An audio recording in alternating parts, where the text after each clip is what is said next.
트럼프 미국 대통령이 연일 이란을 향해 호르무즈 해협 개방을 압박하는 가운데 이란은 오히려 홍해까지 봉쇄하는 방안을 언급하며 맞서고 있습니다. 네, 전황이 급격하게 악화하고 있는데요. 중동 상황 두 분과 살펴보겠습니다. 조한범 통일연구원 석좌연구위원, 조비연 세종연구소 연구위원 나오셨습니다. 어서 오십시오. 어서 오십시오. 네, 안녕하세요. 네, 이제 이란 군사 작전 중에 실종이 됐던 미군 전투기 조종사는 이제 구조가 됐습니다. 이란에서도 조종사 생포를 하면 포상금을 주겠다 이렇게 밝히기도 했었는데 그만큼 이란 입장에서는 조종사 생포가 좀 유리한 협상 카드로 작용할 수 있었던 걸까요? 이 양쪽 다 사활을 걸었다고 봐야죠. 왜냐하면 이란으로서는 지금 분위기를 반전시키는 최대의 기회가 될 수가 있고, 그 포로 마케팅은 사실 미국으로서는 감당하기 어려운 그런 데미지, 피해가 있으니까. 네. 그리고 조종사는 사실은 지금 저기 화면에 나옵니다만 어느 국가든지 간에 조종사는 최고의 전략 자산에 해당합니다. 한 사람을 키워내는데 수많은 시간과 돈이 들거든요. 그러니까 어떻게든 구한다라는 게 이제 우리도 그 구조 탐색 전대가 있고 미국도 이번에 구조 탐색 전대가 투입이 됐거든요. 이 사람들은 최고의 특수대원들입니다. 정말로. 그래서 아마 상당히 많은 노력을 트럼프 대통령도 이번 사활을 걸고 구조했던 것 같고, 그런 면에서는 미국으로는 다행이고 이란으로서는 이제 좋은 계기를 놓쳤다 이렇게 볼 수가 있는데, 근데 문제는 지금 미국 분위기가 저 정도면 거의 축포를 올려야 되는데 약간 그런 분위기가 아니에요. 왜냐하면 지금 미국 측 피해가 얼마나 있는지가 지금 불분명합니다. 왜냐하면 보통 미국 탐색 구조 전대에서 활용되는 게 블랙호크를 개조한 HA-60 페이보크라는 헬기거든요. 네. 근데 이 헬기는 속도가 207, 80km밖에 안 나요. 그다음에 여기에 헬기는 2-3시간밖에 채공이 안 되니까 끝없이 공중급을 해줘야 되는데, 여기 공중급을 해주는 아까 나왔던 비행기가 C-130 허큘리스인데 여기 공중급을 하려면 공중급이기도 헬기가 저공이니까 저공에서 300km도 안 되는 속도로 가거든요. 그러니까 피격 가능성이 굉장히 높아요. 첫 번째. 그리고 아무리 특수부대라 하더라도 선악에 내려서 지금 이란이 정규군, 혁명수비대, 바시즘 민병대, 그다음에 일반 소화기를 휴대한 이란 그 촘촘하게 있었을 텐데 교전도 있었던 걸로 알려지거든요. 네. 그러니까 이란은 지금 벌써 C-130 공중기비기 한 대 격추시켰다. 그다음에 헬기 2대, UH-60이라고 그러잖아요. 그 페이보크입니다. 2대 격추시켰다. 그런 얘기들을 지금 하고 있거든요. 그러니까 지금 현재 그다음에 조종사의 상태도 지금 부상은 확실해 보이고요. 그러니까 신병은 확보했지만 요즘 과거에 비해서 미국이 이 전쟁에서 발생한 피해, 전사자 부상자를 제대로 공개를 안 해요. 그러니까 이건 좀 더 두고 봐야 됩니다. 미국도 얼마나 피해를 입었는지. 이란 측에서는 미국 측 항공기 3대를 격추시켰다고 주장은 했지만 어쨌든 트럼프 대통령은 역사상 가장 담대한 군사작전, 구조작전에 성공했다고 메시지를 냈습니다. 그러면 이번 사건이 앞으로의 전황에는 어떤 영향을 줄까요? 네, 사실 지금 이번 사태 이후에 지금 외신에서 가장 얘기가 많이 나오는 게 미국이 완벽한 제공권을 장악했다라는 게 허구다, 금이 갔다라는 얘기가 많이 나오고 있고, 또 두 번째가 지금 미국 내 반전 여론 때문에 트럼프 대통령이 더 부담을 가질 것이다라는 겁니다. 근데 저는 조금 일이 지금 F-15에 추락한 것을 너무 과대 해석하는 것도 저희가 조금 조심할 필요가 있습니다. 왜냐하면 지금 중부사령부가 4월 1일자로 밝힌 개수를 보면요, 지금까지 12,300표적을 타격했다라고 되어 있습니다. 그러면 거의 하나의 표적을 타격하기 위해서 2번 이상, 2-3번 나갔다라고 생각하면은 지금 공중에서 작전한 것이 한 2만 회는 훨씬 이상, 그 중에 지금 F-15 한 대가 떨어진 것이거든요. 박사님께서 말씀하신 대로 그 헬기나 이런 것들은 낮게 날아가지고 지금 타격이 된 것이고, 지금 F-15 같은 경우는 아마도 지금 그 지상에 이제 벙커버스터로 이제 저고도로 비행하면서 때리기 위해서 날았던 것인데, 지금 여러 가지 추정들이 나오지만 지금 이란이 공개한 영상을 보면요, 첨단 레이더를 해서 F-15를 잡은 게 아니라 이 열상을 통해서 전투기의 추력을 봐가지고 쏜 것이거든요. 어떻게 보면은 바꿔 말하면 이란의 레이더 첨단 무기가 아니라 이제 다른 게 다 부서져서 이제 있는 걸로 이제 F-15를 이제 잡는 거. 그러니까 F-15는 이 레이더가 켜지지 않았기 때문에 이것을 보지 못해서 이제 적어도 비행을 한 것으로 지금 보이거든요. 그래서 좀 과대 해석을 하는 것은 조금 더 그 결과가 나온 다음에 좀 판단할 필요가 있고, 그래서 이제 트럼프 대통령의 어떠한 지금 다행히 이제 미국이 이제 구출을 했기 때문에 최악의 상황은 트럼프 행정부 입장에서는 면했다라고 볼 것 같습니다. 네, 어쨌든 미국이 뭐 구조에는 성공을 했기 때문에 트럼프 대통령 입장에서는 이제 그렇게 뭐 체면을 구기진 않았다라고는 할 수 있겠지만, 사실 이 이란의 방공망을 뭐 무력화시켰다라고 계속 해왔었잖아요. 근데 결국 격추가 됐단 말이죠. 이렇게 되면은 미국은 좀 어쨌든 뭐 F-15가 공중전의 제왕으로 불리는데 체면을 구긴 것 아닙니까? 제왕이 아니고 전설이에요. 왜냐하면 지금까지 수없는 공중전에서 F-15는 한 번도 격추당한 적이 없습니다. 그리고 실제로 이번에 쿠웨이트에서 오발로 세대가 격추당하기 전까지는 피격 사례는 있어요. 공중교전에서는 한 번도 격추한 적이 없고, 피격됐어도 모두 안전하게 귀환을 했습니다. 그러니까 신화죠, 사실은.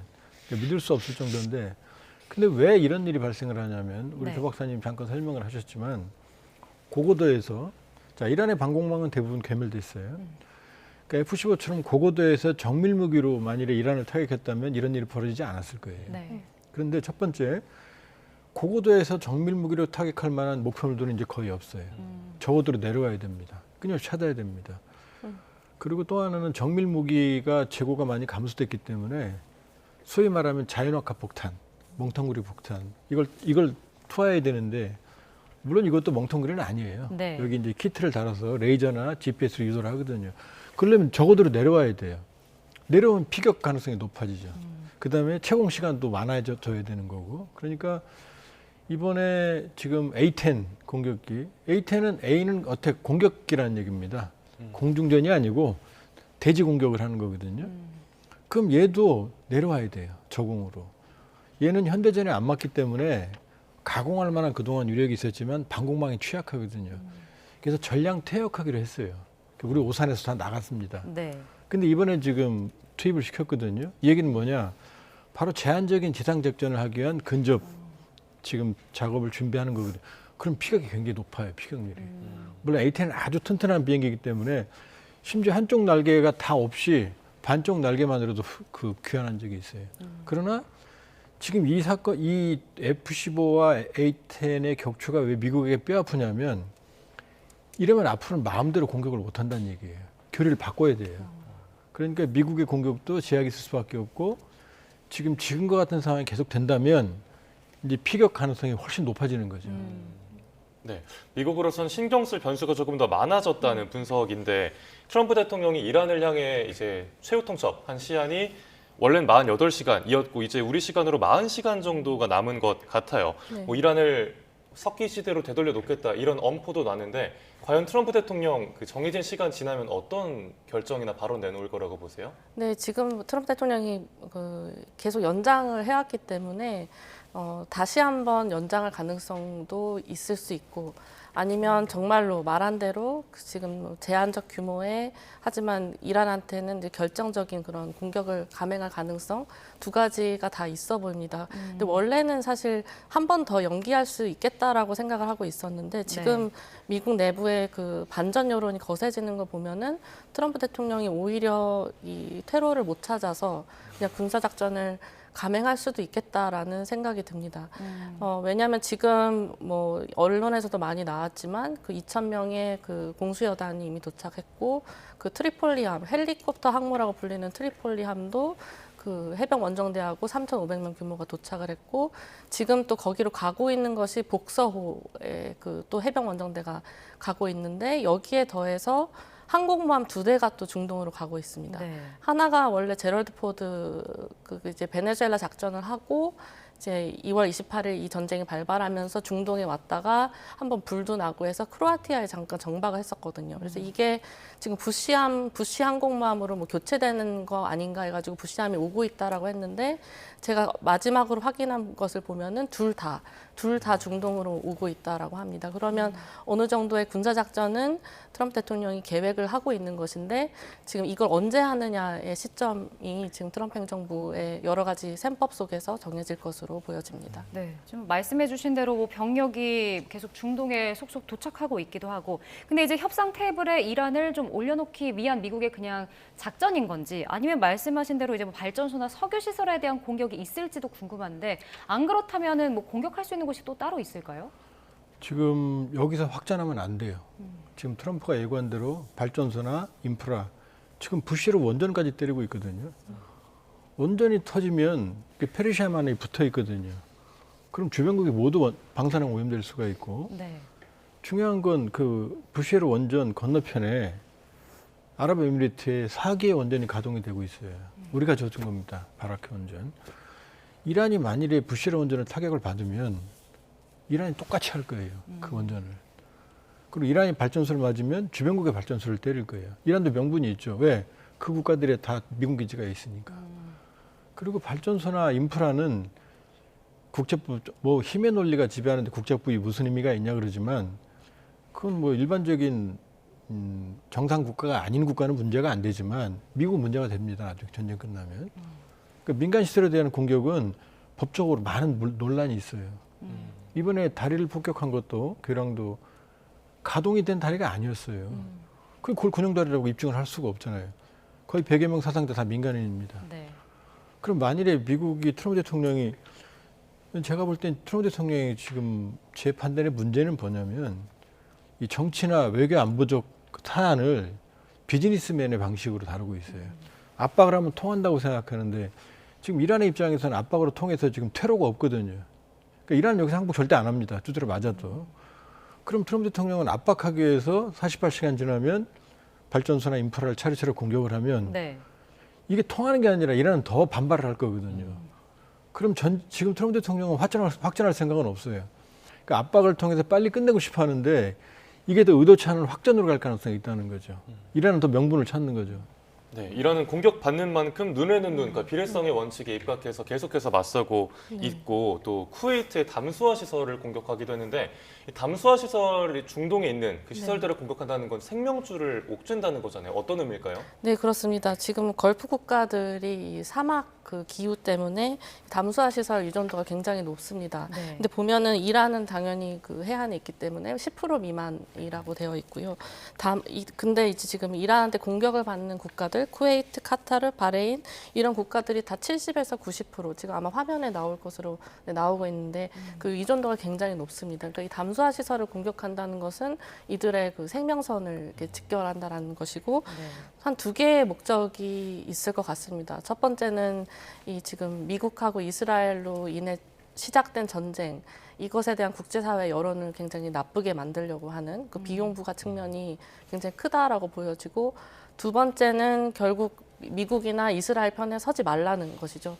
그 편에 서면 지금 뭐 공격하겠다라는 것이고, 뭐 최근에 사우디 같은 경우에도 뭐 그 자신 그 공군 기지를 미국한테 사용하도록 허용했는데, 이런 조치들을 하지 말라라는 경고성 메시지로 봐야 될 것 같습니다. 네.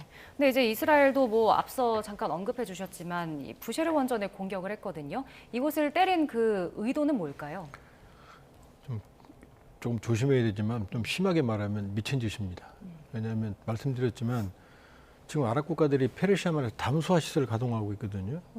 그럼 만일 여기 방사능 물질들이 노출되면 네. 바다 전체가 오염될 수도 있어요. 그러니까 지금 제가 보기에는 4차례나 공격을 받았는데 아마 주변부를 때린 것 같아요. 왜냐하면 부쉐르 원전을 가동을 하려면, 부쉐르 원전은 러시아가 완공을 했거든요. 그래서 500에서 한 700명 정도의 전문가들이 운영을 해주고 있는데 네. 떠나고 있거든요. 그러면 이스라엘 생각에는 부쉐르 원전을 직접 못 때리니까 주변을 때리면 러시아인들이 떠날 거고, 그럼 가동을 못 할 거다. 왜냐하면 발전소를 때리는데 부쉐르 원전이 한 5위권 되거든요. 이걸 내버려 두면은 석기 시대로 안 돌아가니까. 그러나 지금 잘못 건드렸다. 그럼 이란은 이걸 빌미로 해서 이제 부쉐르 원전이 가동이 안 되면 자기들이 타격을 받았기 때문에 동일한 원칙으로 주변을 건드릴 가능성이 있거든요. 그러니까 직접 원자로 타격은 안 하겠지만 네. 그러면 이제 주변 국가들은 재앙 상태로 바뀌는 거죠. 그러니까 지금 이스라엘 처음에 초기에 미국과 이스라엘의 목적은 같았을 수가 있어요. 정권 교체. 근데 이게 안 되니까 트럼프 대통령은 발을 빼려고 그러는 거고 원래 목적인 핵으로 줄여서. 근데 이스라엘은 다르거든요.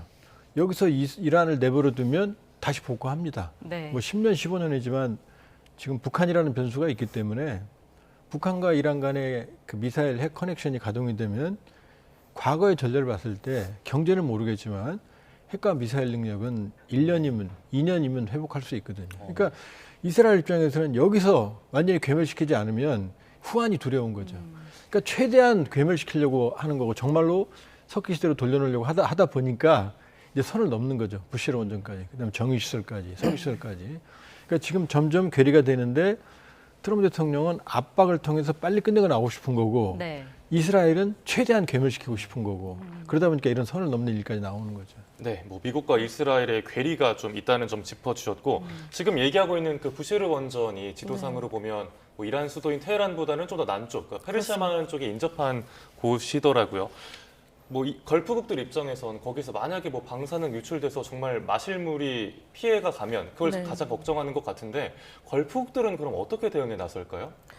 지금 그 박사님께서 이미 다 짚어주셨는데요. 이게 그 두 가지를 가장 우려하는 겁니다. 이 핵 원전에 대한 피해가 났을 때 낙진과 방사능에 노출되는 것, 그리고 이게 이제 물로 들어가서 이제 담수화 시설에 의존하는 이 걸프 국가들이 완전 이제 생명에 직결되는 이 식수가 문제가 되는 것이거든요. 그러면 이제 사회, 뭐 경제 모든 게 거의 뭐 마비될 수도 있다라고 보기 때문에 지금 우려되는 부분은 이 걸프 국가들이 지금 뭐 방어적인 입장을 가지고 있는 국가들도 조금 더 미국이나 이스라엘 측에 의존하게 될 수도 있고요.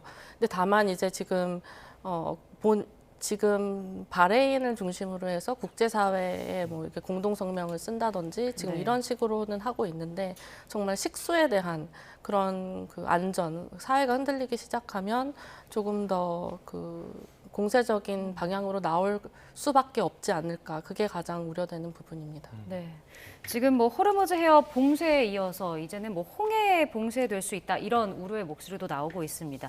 사실 앞서 후티 반군이 참전을 공식화하기도 했고요. 예. 이란도 이제 이 카드를 좀 살펴보고 있는 것 같은데 실제로 이럴 가능성에 대해서는 어떻게 보시나요? 지금 이란도 이제 소위 간을 보고 있는 거죠. 왜냐하면은 이란이 있고 저항의 쪽 시아파, 친이란파들이 이제 홍해 입구에 있는 바브엘만 대부 마침 고기를 지키고 있어요. 남쪽을. 물론 이제 그 건너편에 지부티나 이런 쪽에 미국도 있고 프랑스군도 있고 심지어 중국군도 있어요. 네. 일본도 소규모 기지를 가지고 있거든요. 그러니까 후티가 완전히 홍해를 봉쇄한다 그 능력은 안 돼요. 근데 이제 문제는 이미 수많은 선박에게 공격한 사례가 있거든요. 여기까지 이제 장애가 있으면 지금 페르시아만은 원유의 20%, 그다음에 이 홍해 쪽은 세계 물동량, 해상 물동량 한 15%를 장악하거든요. 요 두 개가 지장을 이제 받게 되면 이 천정부지로 물가부터 공급망부터 그러니까 아직까지는 왜 이제 그 후티가 언술로만 그치느냐? 지금 미국도 압박을 하는 거거든요. 네. 발전소 때린다, 인프라 때린다. 그다음에 해병 원정대가 도착하고 있거든요. 공정단까지. 그러니까 이란 방식의 카드를 쓰는 거죠. 니들이 그러면 우리는 이쪽에서 맞겠다. 그다음에 또 하나 카드가 있었죠. 빅테크 기업들 때린다 이제. 사우디아라비아, 쿠웨이트 여기에 있는. 왜냐하면 이 주변 걸프 국가들의 미군 기지나 주요 시설은 방공망이 있지만 나머지 민간 시설은 막을 수가 없거든요. 뭐 데이터 센터 같은 것들이요. 그럼요. 그러니까 지금 양쪽이 지금 티포테스로 간다. 그러니까 양쪽이 지금 사실은 한쪽이 칼을 쓰면 저쪽도 칼을 쓰는 거예요. 이게 지금 과거에 이란 전쟁, 지난해 전쟁하고 다른 겁니다. 지난해는 단기간에 제한된 목표였지만 지금 목표가 확산되다 보니까 이게 전쟁을 끝내려는 트럼프 대통령의 압박은 오히려 확전의 계기로 갈 가능성이 그래서 위험한 거고 후티도 그런 맥락으로 가야 되는 거고 네. 그러니까 트럼프 대통령이 새로운 카드를 꺼낼 때마다 이란도 이제 이란식의 비대칭 전략 카드를 꺼내는 그런 일들이 반복이 되겠죠. 네.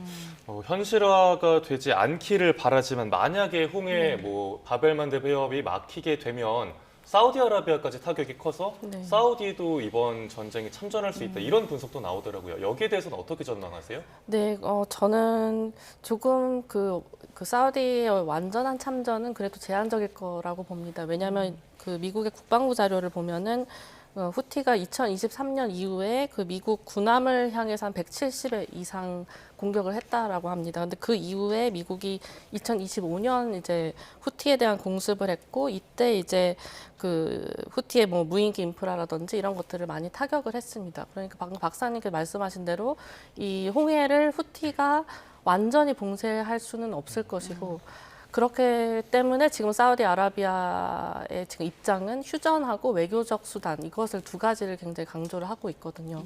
다만 이제 지금 호르무즈 해협의 유일한 뭐 우회로가 지금 홍해 그 동서 송유관 그 양부 이 부분인데 이 부분까지 만약에 막힌다라고 했을 때는 지금 뭐 미군한테 공군 기지를 제공하는 것처럼 단계적으로 좀 그 군사적인 조치들을 이뤄질 가능성은 있을 것 같습니다. 네.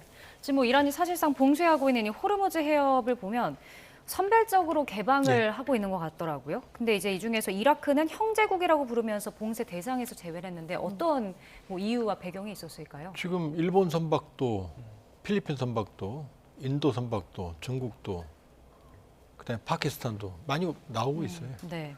그렇게 보면 지금 호르무즈 해협은 사실은 전쟁이 끝나면 저는 시간이 걸려서 그렇지 원래대로 돌아갈 거다. 왜냐하면 호르무즈 해협을 이란이 막을 수 있는 국제법적 권리가 일단 없고요. 네. 막을 해군력이 없습니다. 지금 뭐 후티 수준으로 해군력이 떨어졌거든요. 그다음 세 번째, 만일에 여길 막고 말 그대로 본인들이 얘기하는 강경파가 얘기하는 뭐 비용을 받는다. 그럼 전 세계를 적으로 돌리는 거예요. 국제사회 용인하지도 않습니다. 안에 있는 걸프 국가들이 용인하지도 않고. 그러나 지금 이란 입장에서는 이번 전쟁의 최대의 빅카드가 호르무즈 해협이거든요. 이러면 트럼프 대통령을 압박할 수 있고 유가, 전 세계를 압박하거든요. 좀 YTN에서 특집으로 계속 다루는 것도 바로 유가 때문이거든요. 유가 아니면 먼 나라 전쟁이죠, 사실은. 우크라이나 전쟁 그렇게 많이 사람이 죽어가지고 맨날 다루지는 않잖아요. 그러니까 이란은 바로 그 카드가 있으니까 그걸 최대한 활용하는 거죠. 일단은 완전 봉쇄는 아니죠. 자기들도 못 다녀야 되니까. 지금 아프죠. 일본, 필리핀 다 미국의 우방이잖아요. 그러니까 트럼프 대통령은 이란을 고립시키려고 그러는데 오히려 이란은 거꾸로 호르무즈 해협 카드로 미국의 아픈 부분을 건드리는 거죠. 그럼 선별적 봉쇄인 거죠. 그렇게 보면 향후에도 이란이 선별적으로 봉쇄할 거다. 지금 일부 뭐 뇌물성 돈을 주고 급하게 나오는 배가 있을 수 있겠지만 제가 보기엔 계속 그런 일이 벌어지면 이란이 정말로 뭐 돈을 받겠다고 하다 그건 최악의 실수예요. 전 세계를 적으로 돌리는 거니까. 그러니까 어쨌든 이란은 이 호르무즈 해협이라는 카드로 최대한 미국을 피곤하게 하는 카드로 활용하게 하고 있고 그러니까 선별적으로 선박을 통행시키는 거고 우리 정부 입장이 좀 곤란하죠. 미국도 있고 그러나 우리도 이란과 접촉해야 된다. 뭐 비공개적으로라도 접촉해서 일단 우리 안에 한 20여 척 170명 정도 계시다고 들었잖아요. 네.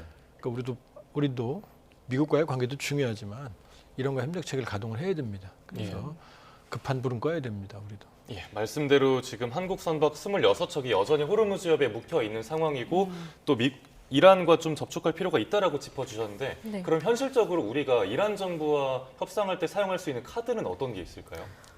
그 부분은 좀 어려운 부분이 많은 것 같습니다. 근데 저는 한 3가지 정도 한국 정부가 해야 된다라고 생각이 되는데요. 첫 번째는 이미 하고 있는 것인데 이제 국제사회하고 동참해서 이 안보리에서 나오는 이런 공동 결의안에 같이 참여하는 것이고 지금 이 호르무즈 해협의 이 개방을 위한 결의안도 이제 4일 이제 또 표결에 붙일 예정인데 여기에도 한국이 좀 참여를 해서 잘 좀 됐으면 좋겠고요. 다만 지금 관건은 여기서 지금 중국하고 러시아가 유엔 결의안이 이제 통과가 되려면 2가지 조건이 충족이 돼야 됩니다. 이 유엔 이사국 15개 국가 중에 9국가가 찬성을 해야 되고 그리고 상임 이사국 5개국, 미국, 중국, 프랑스, 영국, 러시아 여기 5개국 국가 중에 어느 하나 국가도 반대 비토권을 놓으면 안 됩니다. 그러니까 기권은 해도 되는데 아예 반대표를 던지면 안 되거든요. 이게 좀 잘 되도록 한국이 이 국제법을 준수해야 되는 부분, 호르무즈 해협의 개방 원칙 이런 것들을 좀 강조하는데 좀 목소리를 내야 된다라고 생각이 되고 두 번째는 그 이란하고 소통을 하되 사실상 지금 어떻게 보면 많은 전문가들이 미국이 어느 정도의 군사작전을 할 거라고 지금 보고 있습니다. 그러면 홍해에 대한 부분도 확전이 될 수도 있고 그러면 우리의 청해부대라든지 지금 이미 호르무즈에 지금 갇혀있는 선원하고 선박들 이것들을 어떻게 할 것인가. 지금 가도 사실 수일이 걸리기 때문에 미리 준비해서 가고 그리고 이란한테도 우리 이목적으로 가고 있다라는 것을 소통을 해서 궁극적으로는 한국 국민과 선박에 피해가 없는 것을 최우선 목표로 전제로 해서 이란과 소통할 필요가 있다라고 생각이 됩니다. 네. 지금 뭐 미국과 이란이 뭐 그런 중재국을 통해서라든지 간접적으로 물밑 협상이 이뤄지고 있다 이런 보도들도 계속 나오고 있는데 뭐 중재국 파키스탄 내부에서는 뭐 협상이 교착 상태에 빠졌다 이런 보도도 나오다가 또 반박하는 이야기도 나오더라고요. 지금 협상은 어떻게 좀 진행이 되고 있을까요? 만날 필요도 없습니다. 서로 의도를 아니까. 지금 미국이 요구하는 건 핵 포기해라. 그다음에 미사일, 이건 이스라엘이죠. 이스라엘까지는 미사일 능력 포기해라. 그다음에 저항의 축, 중동의 무장 정파에 대한 지원을 중단시켜라. 호르무즈에 풀어라. 이게 이제 미국 거고요. 이란은 뭐냐면 배상해라. 네. 일단 완전히 이번에 전쟁 끝낸다고 그래라. 그다음에 호르무즈의 통제권은 내가 갖는다. 그다음에 핵은 우리는 평화적인 농축 권한은 갖는다. 근데 이게 보면 양측에 조금만 이 수위를 낮추면 합의가 가능해요. 왜냐하면 배상해라. 미국이 돈 낼 이유가 없죠. 내지도 않을 거고. 이거는 이란에 대한 제재만 풀어주면 됩니다. 석유 수출 풀어주고 해외 자금 동결 풀어주고 각종 제재 풀어주면 되거든요. 그다음에 전쟁 종전한다. 종전 선언하면 되는 겁니다. 네. 나중에 필요하면 전쟁 또 하면 되니까요. 그게 국제법이니까. 그다음에 호르무즈 해협 봉쇄. 호르무즈 해협은 말씀드렸지만 이란도 끝까지 봉쇄할 생각이 없어요. 그다음에 농축 권한. 이게 제일 핵심이죠. 평화적인 농축 권한은 갖겠다. 여기를 트럼프가 받느냐 안 받느냐. 이것 때문에 지금 전쟁이 시작된 거거든요. 네. 미국 쪽 입장으로 가면 지금 농축 권한만 인정해주면 그다음에 국제기구가 감시하면 이란이 농축을 할 수가 없어요. 숨어서 할 수 있는 게 아닙니다. 이것만 해결하면은 기존에 가지고 있던 60% 농축, 고농축을 하는 거 이란이 건 포기할 수도 있거든요. 그다음에 이란은 핵무장을 한다는 얘기를 한 번도 해본 적이 없어요. 북한하고 다릅니다. 받아내면 되는 거거든요. 그다음에 미사일 능력, 사거리 제한하기. 지금까지 이란은 의도적으로 2,000km까지는 제한한다고 해왔거든요. 그다음에 무장 정찰 지원 안 한다고 할 수 있는 거거든요. 그다음에 호르무즈 해협은 말씀드렸지만 어차피 원래대로 돌아갈 거고. 그러니까 네. 지금 상황에서 양측이 오로와 나싱으로 다 갖겠다 그러면 안 되지만 조금만 수위를 내리면 해결될 수 있다. 왜냐? 지금 처음부터 이 문제를 한쪽이 다 이기겠다고 할 수는 없는 거거든요. 이란이 완전히 항복하는 그림도 안 나오는 거고 미국이 아무것도 얻는 상태로 나올 수는 없는 거거든요. 그러니까 지금은 빨리 봉합해야 됩니다. 빨리 전투를 중단하고 봉합하고 양쪽 다 치명상을 입지 않는. 그러니까 서로 이겼다고 주장할 수 있는 합의안을 만들어야 되는 거니까. 서로 알아요. 그러니까 뭐 교착되고 중단되고도 할 것도 없고 이 안을 조합하는 과정인 거지. 지금 뭐 중단됐다 아니다. 왜? 양쪽 다 빨리 끝내야 되거든요. 양쪽 다 끝내야 되는 요인들이 있으니까 지금 서로 교착됐다고 해서 서로 의도를 모르는 건 아니다. 이렇게 볼 수 있어요. 네, 양측 다 종전을 원하고 있고 그건 우리나라 역시 마찬가지 입장인데 트럼프 대통령이 아시아 동맹국 중에 우리나라만 콕 집어서 좀 서운함을 내비치기도 했잖아요. 그래서 전쟁이 끝나고 나면 우리나라에 안보 청구서 날아오는 거 아니냐 이런 우려도 있던데 여기에 대해서는 어떻게 분석하세요?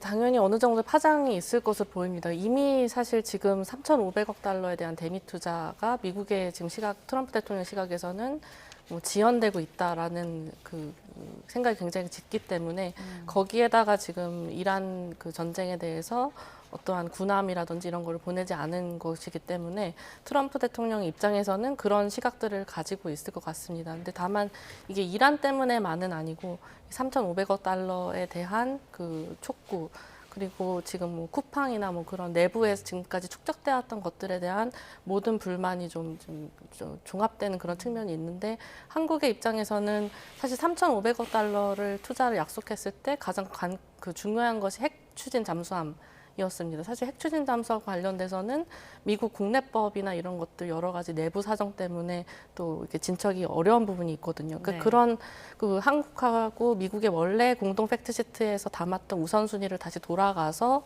좀 그 관계가 너무 그 소원해지지 않도록 관리하는 게 어느 때보다 중요한 해가 될 것으로 보여집니다.